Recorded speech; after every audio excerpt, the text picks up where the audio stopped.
Good morning to everyone and welcome to our daily devotion. Today we'll be looking at Psalms chapter 93. So turn to your Bibles, either physical or digital, whichever is to your comfort, and let's get into it. First, we look at what's going on in Psalms chapter 93 before we take a small point of reflection from it. So, what's going on in Psalms 93? The psalm says that God, again, this is another similar psalm which, similar to the last one, talks about God's sovereignty and is in a sense small thanksgiving per se.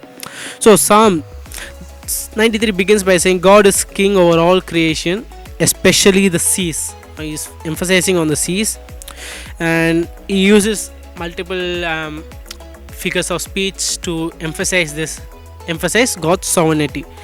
He says how God's power can cut through waters that toss and foam. The psalmist praises also that no rebellious wave can reach so high as God's throne. And he ends the psalm by saying that the ocean, which is one of the wildest, if we know the ocean, how wild, how deep, and how dangerous it is, that even the ocean can be calmed by God with a simple command. Now, what can we take away from this? Now, initially, as soon as we, especially the last verse, we can see, in a sense, in a way, it's like a prophecy how Jesus calmed the waters when he was with the disciples. It's very telltale per se. You can see the similarities. So, we can take something from that incident through the psalm as well. When Jesus calmed the waves, now, usually, sometimes the waves, the sea, the waves, and the storm can be used as a metaphor for rebellious nations or nations that rise against you, or in this instance, Israel. So, the psalmist is saying how all those waves that rose, or all those nations that rose against Israel, at the end are no match to you because God is sovereign.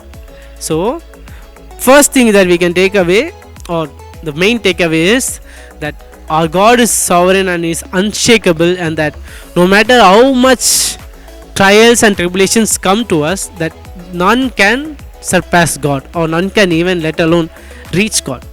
So the psalmist, now we can see that Jesus proves that in Jesus' story that he not only holds sway over forces of nature when he calmed the waters, but as we can see down again and again, and eventually when he was crucified, he also holds sway over death itself. So knowing that our God is so sovereign that he holds sway over every single thing, it should put us at ease that no matter how much we are going through or whatever difficulties it might be, that our God reigns supreme over all those things. And that we can take away finally is also that our God is sovereign, our God is eternal, and God is unchanging.